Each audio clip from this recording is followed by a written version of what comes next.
Hi, this is Hal Krause. There are few men who can be called legends, but Dr. Norman Vincent Peale is one of those few. He's the author of many best-selling books, including The Power of Positive Thinking, which has now been translated into some 30 foreign languages. In this unit, Dr. Peale demonstrates how the world inside you can often be much more important than the world outside. Let's listen to Dr. Norman Vincent Peale.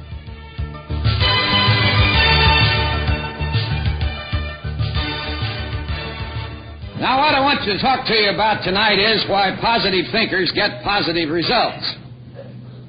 And they do, too, that's for sure.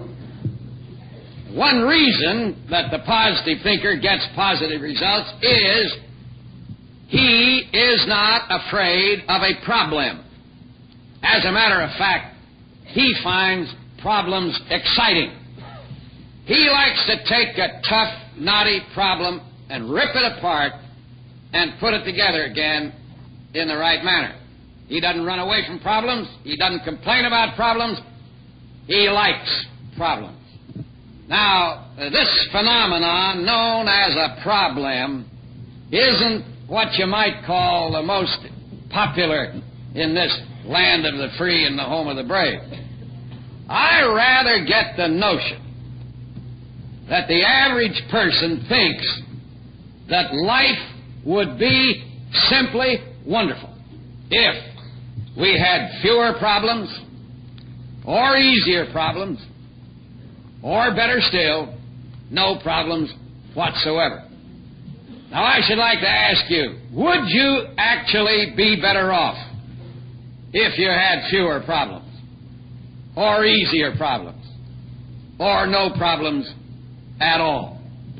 Let me answer that question by telling you of an incident. I was walking down Fifth Avenue, New York City not so long ago when I saw approaching me a friend of mine from out of town by the name of George. It was evident from George's melancholy and disconsolate demeanor that he wasn't, you might say, filled to overflowing with the ecstasy and exuberance of human existence, which is a high-class way of saying that George was dragging bottom. He was really low. Well, this excited my natural sympathy, so I asked him, "How are you, George?" Now, when you get right down to it, that was nothing but a routine inquiry, but it represented an enormous mistake on my part.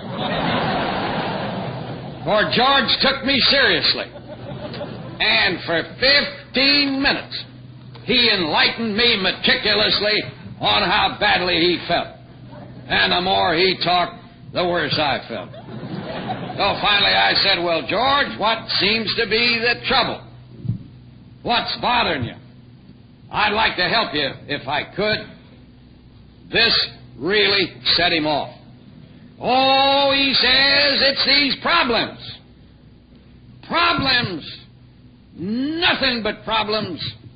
I am fed up with problems." And he got so exercised about the matter that he quite forgot who he was talking to. And he began to castigate these problems vitriolically, using in the process thereof, I am sad to relate, a great many theological terms.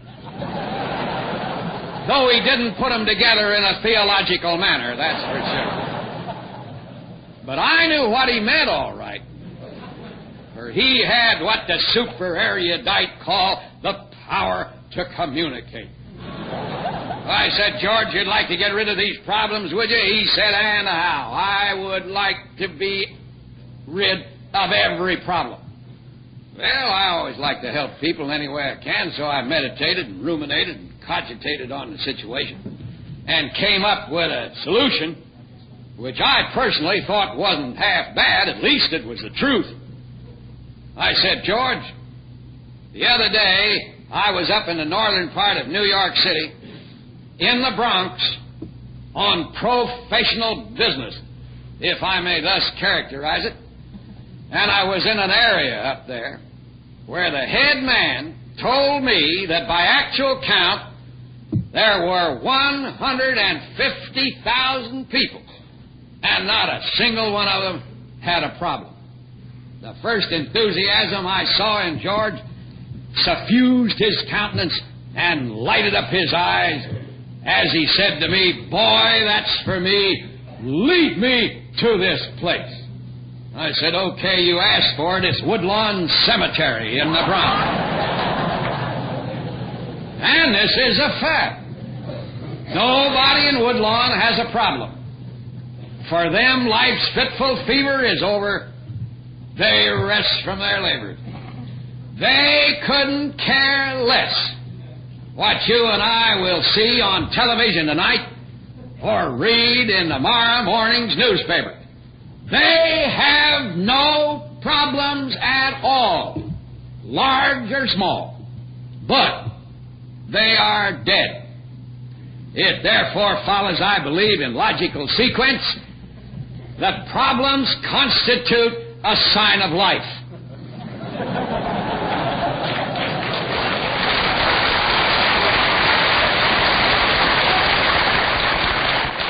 In fact, I would go so far as to say that the more problems you have, the more alive you are. The man who has, let's say, 10 good old tough man-sized problems is twice as alive as the poor, miserable, apathetic character who only has 5 problems. And if you here tonight have no problems at all, I warn you, you are in great jeopardy.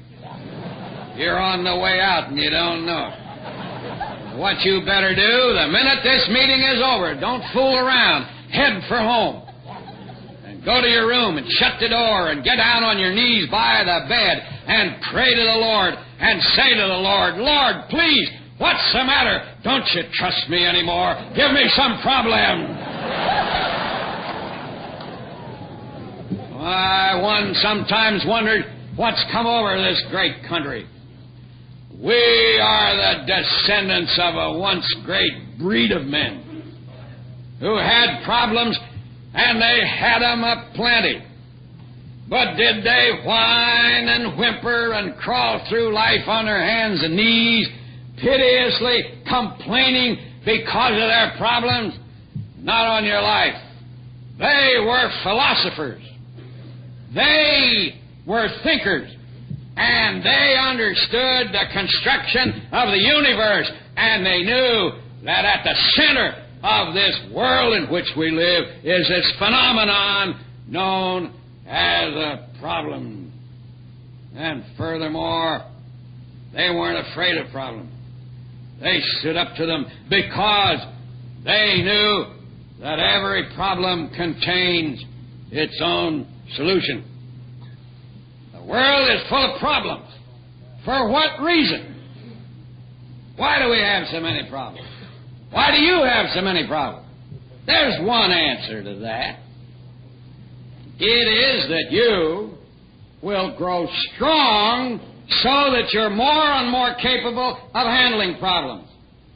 The only way you make a strong man is through resistance, struggle, pain, frustration, disappointment.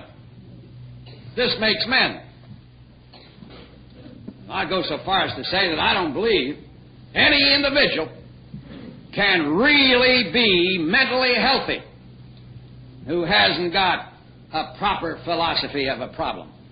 Mental health is a very precarious thing.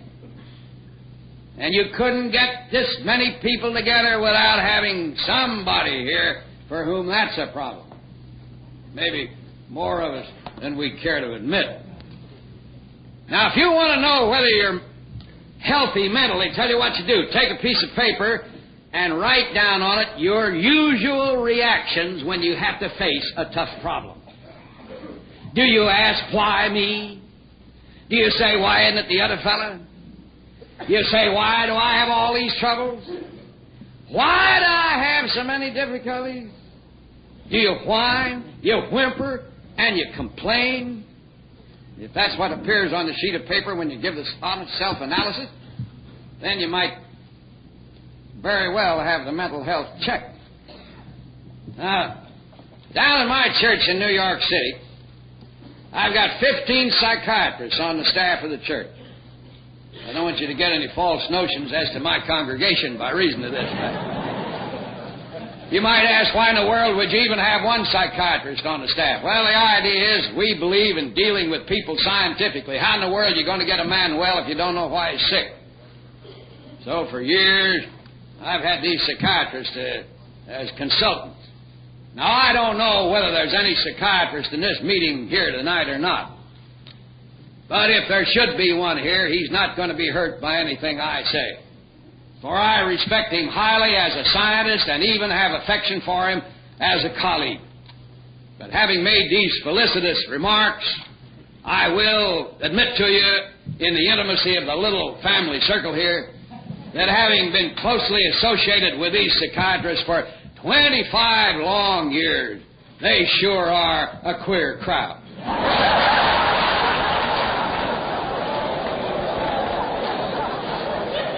But if any one of them had the floor in my stead, he might with equal authenticity make a not dissimilar comment on my profession, that's for sure. There, for example, is the problem of worry, which lots of people have. The seriousness of worry is indicated by the meaning of the word itself. The English word worry is derived from an old Anglo-Saxon word, wirgan, W-Y-R-G-A-N, which meant literally to strangle or to choke. If I were to come out in the audience and grab you around the neck and press as hard as I could, cutting off your air supply, I would be doing to you dramatically what you do to yourself if over a long period of time you're a victim of worry. You are strangling your creative power. And then we have fear, which is worry and death, and which is described by brilliant New England psychiatrists as the most disintegrating enemy of human personality. We have anxiety problems.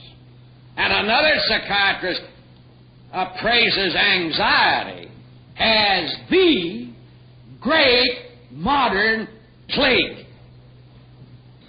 Now, the positive thinker is an individual who's gotten himself healthy-minded. And he knows that he'll always be dealing with problems. So he undertakes to do them in a very efficient and effective manner. So that's it. The first element in the reason for a positive thinker getting positive results is his attitude toward a problem. Well, the second thing about a positive thinker and why he gets positive results is that he thinks positively.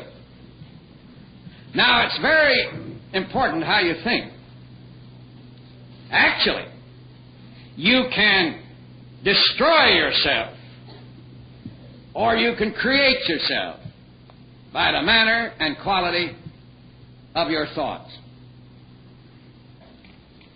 Now, there are essentially two kinds of thinking, negative and positive. The individual who thinks negatively does a very dangerous thing. He constantly sends out of his mind negative emanations that activate the world around him negatively. And I'd like to tell you a little incident in my own self-education as I conclude, hoping that it may be of some benefit to you. I happen to have a farm up in Dutchess County, New York.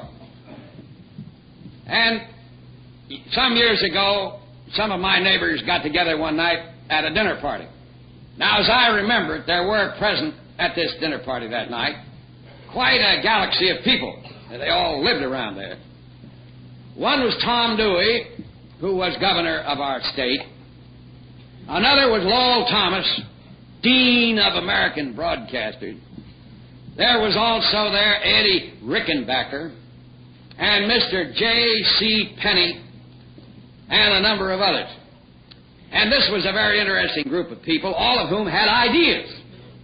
And it is always exhilarating and stimulating to associate with people who have ideas. So they got to talking about what did this country need more than anything else. And they finally decided that what this country needed more than any other thing was a new type of magazine that would have a positive connotation to it, that would be filled with articles and stories of a dramatic nature about people who had overcome some great problem. And they got very excited about this. And along about 11 o'clock, they decided actually to inaugurate this magazine. They even named it. They called it Guideposts. And about 11:30, they elected me editor of this magazine and told me to go out and start it. I said, well, gentlemen, I sure do appreciate this election as editor of a non-existent magazine. But I said, even though I am a preacher, I wasn't born yesterday, and I know that in order to successfully float any such enterprise, you've got to have a little of this green stuff that's commonly referred to as capital. And I said I haven't any available myself, but I do happen to know that all of you are very well heeled. Therefore, I will now pass among you for subscriptions. Now, friends, I am sometimes pained by the reactions of human nature, as in this instance the alacrity with which these men suddenly discovered that the hour was late and they had to go home. And they left me, the editor of a non-existent magazine, with no capital and no publishing know-how, which was, you might reasonably say, an unpropitious situation. And I was about to chuck the thing in the wastebasket. But the idea had got hold of me. And I had to have some money, though, to float it. So I sat down and I said to myself, where can I get some capital? Who do I know who is very well off, who is at the same time of a generous disposition? It was only later that I was to discover that these two qualities are seldom found in the same person. But I happened to think of a friend of mine named Frank Gannett, who lived at Rochester, New York. Now, Frank was kind-hearted and humanitarian. He was a pushover for anything that had any good objective. So I went up to Rochester and I gave Frank a sales talk. Told him what this magazine was going to do and how I needed some money to help get it started. And after a long sales talk, he gave me $700. Now, why he didn't give me $500 or $1,000 even money, I'll never know. But he gave me $700. But I never believe in looking the gift horse in the face. And I took the $700, but now I had the $700 and I hadn't the slightest idea what to do with it, except I knew for sure I wasn't going to give it back to Frank. Then I heard there's a business in this country called the list, L-I-S-T business. You can buy any old kind of a list, but the most expensive list is what's referred to in the trade as the good givers list. I wanted to send out a mailing. So I bought $700 worth of the good givers list and sent out a mailing and got back $7,000, which I figured wasn't a bad return on the investment. And with this $7,000, we built up this magazine Guidepost. We got it finally up to 40,000 subscribers. It depended for its success upon volume sales, and volume sales was what we didn't have. But we did get it up to 40,000. But costs were mounting more rapidly than the increase of our circulation, and we were getting into a bad way. I might say parenthetically, and I never did forget it. I got some of the nastiest letters from the suppliers that you can possibly imagine. For example, the man who sold us a typewriter on time, lots of time, wrote me the nastiest letter. Wanted to know why we didn't pay for the typewriter. I never even answered him. For any fool should have known we didn't have any money. That was the Well, finally, we got so that we were just about to fold. And I called a meeting of the board of directors. Now, you may have been in gloomy meetings in your lifetime. But you were never in one as abysmally gloomy as this one. You could cut it with a knife. The director sat down here along a table. Now, I had a stack of bills. The biggest stack of bills I ever saw. I got one of those old spindles that's about 4 foot high and put these bills on the spindles, and those bills had other uncomplimentary remarks on them and old dates. So I plunked these bills right down in front of my directory, and I wanted to develop a bill psychology. I said, "Look at those bills," and let a dead silence fall. Finally, after a while, the fellow down the end spoke up and he says, "What do you know? Look at those bills." The most profoundly creative remark I ever heard in my life. Now, we had invited a woman to this meeting, and you probably wonder why, and I can enlighten you, because on one previous occasion, this woman had donated $2,500 cash money to Guidepost. And we figured that maybe lightning might strike twice in the same place.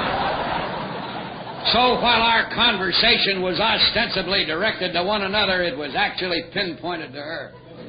So finally she spoke up and she said, "Can I say a word?" Well, I said, "Yes, we'd be delighted to hear from you." I said, "I don't know whether you will or not." She said, "You know, I get the notion that you gentlemen are hoping that I will give you some more money." Why, I said, "How in the world would you get that idea?" Well, she said, "I'm going to put you out of your misery. I'm not going to give you another nickel." This didn't put us out of our misery, but more deeply into it. She asked me, she said, "Do you know why I won't give you any more money?" I said, "Why won't you give us any more money?" She said, "Because I don't think you got a proper philosophy of money." I said, "What do you mean, a philosophy of money?" She said, "What is your philosophy of money?" I said, "It's to pay these bills." She said, "That's just what I thought." Why, she said, "If I give you more money, it'll just go down the same drain like good money after bad, and you'll continue to be in debt." But she said, "A proper philosophy of money is that a man knows that money in itself has no inherent value. It's only a tool by which an imaginative person builds something." Well, I wasn't interested in any philosophy of money. I was interested in the cold cash. But she said, "I tell you what I will do. I won't give you any money, but I'll give you something of far greater value than money." Well, that astonished me because I couldn't figure anything of greater value. She said, "I will give you a creative and dynamic prosperity idea. And with this idea, you can get all the money you need to float this magazine." Now, she said, "Let's face the situation. Why are we in the situation we're in?" She said, "We lack, L-A-C-K, everything, don't we?" I said, "Yes, we do." Well, then she asked, "Why do we lack everything?" Now, right now, what I'm going to say is one of the greatest ideas that anybody ever gave to me. She said, "We lack money, we lack subscribers, we lack equipment, we lack imagination, we lack ideas, we lack support." And she asked, "Why do we lack everything?" And she answered her own question. She says, "We lack everything because we have consistently been thinking in terms of lack, and we have thereby created a condition of lack." Now, I'd never heard anything like that in my life before, and I scratched my head. I said, "Well, we do lack. And we have been thinking lack." Oh, I said, maybe the girl has something. Her point was that you yourself, in your thinking, create the condition that actualizes. Well, I said, "What are we going to do about it?" Why, what are we going to do about it, she said. "You've got to stand up and tell these lack thoughts to get out of your mind." Now, this lady's name was Tessie. And I said, "Look, Tessie, what you say proves essentially that you're an uneducated woman. Because any psychologist in the world will tell you that if you mount a frontal attack on an unhealthy thought pattern, instead of exorcising it or driving it out, you drive it more deeply into consciousness. And I added, we don't control our thoughts control us.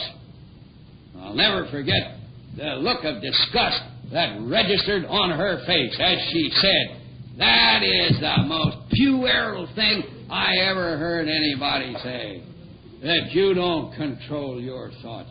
And she asked me, don't you remember what the great Plato said? Well, frankly, I hadn't the slightest idea what the great Plato said. But I didn't want to reveal my ignorance, so I said brightly, to which of the many familiar statements of Plato do you refer? She said, I refer to the one you never heard of in your whole life. I shall never forget hearing Tessie say what Plato said. And this is it. Take charge of your thoughts. You can do what you will with them. Well, I said, all right. What are we going to do about the lack thoughts? She said, flush them out. I said, when do you want us to flush them out? She said, right now.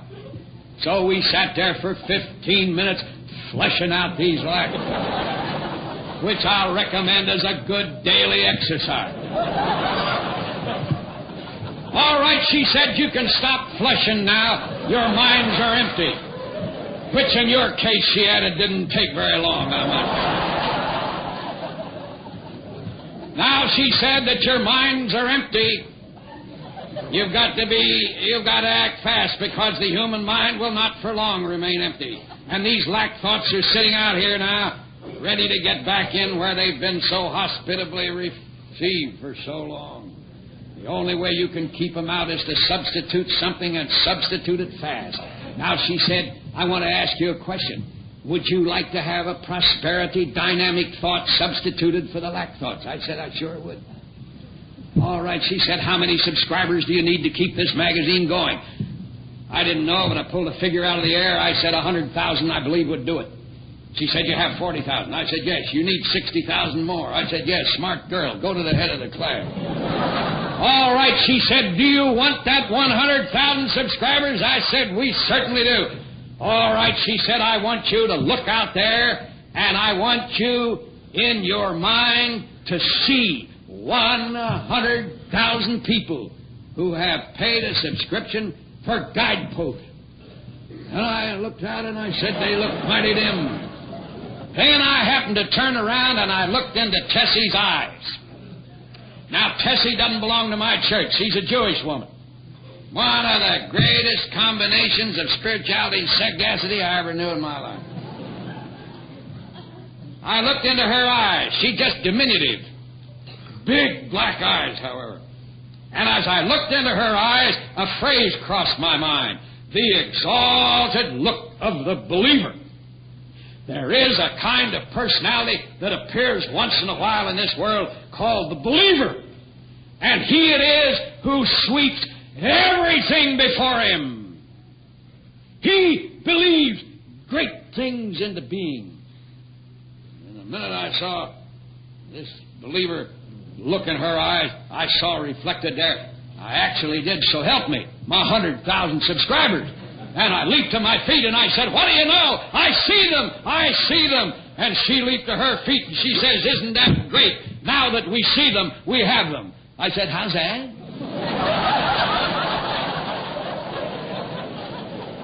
Yes, she said, now that we see them, we have them. And she added, now let's get down on our knees and thank the Lord that He's given us 100,000 subscribers. Well, now, friends, I'll pray with anybody at any time. And I got down on my knees with Tessie. But privately, I thought it was sure pushing the Lord awful far. But I want to tell you something. You should have heard the prayer Tessie offered. I've heard some of the littlest prayers in my lifetime. I've offered some of them myself. But this was a terrific prayer. She didn't ask the Lord for anything. She thanked Him for everything in advance.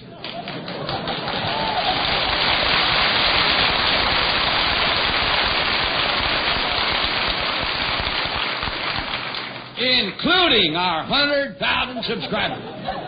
And I got so excited, I could hardly wait for her to say amen. And the minute she did, I leaped to my feet and looked down to where those bills had been. And there they still were.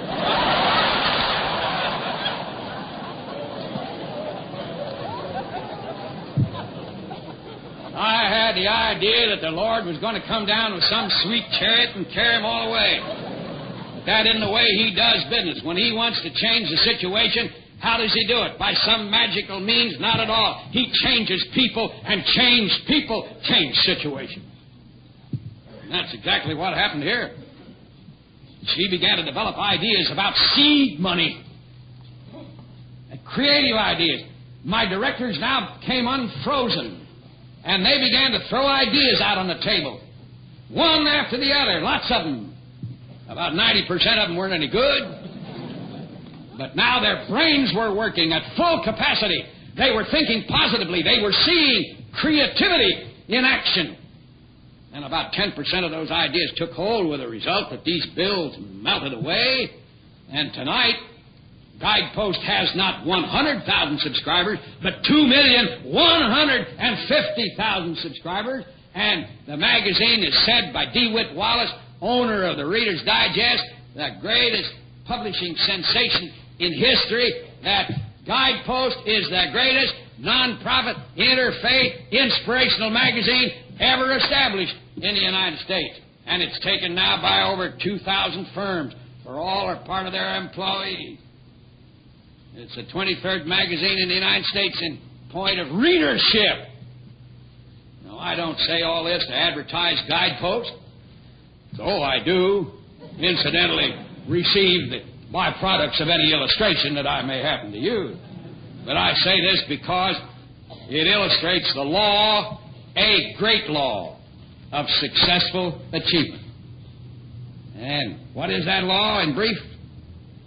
If you want to accomplish any great thing in this world, in any line of business, number one thing is to pray about it.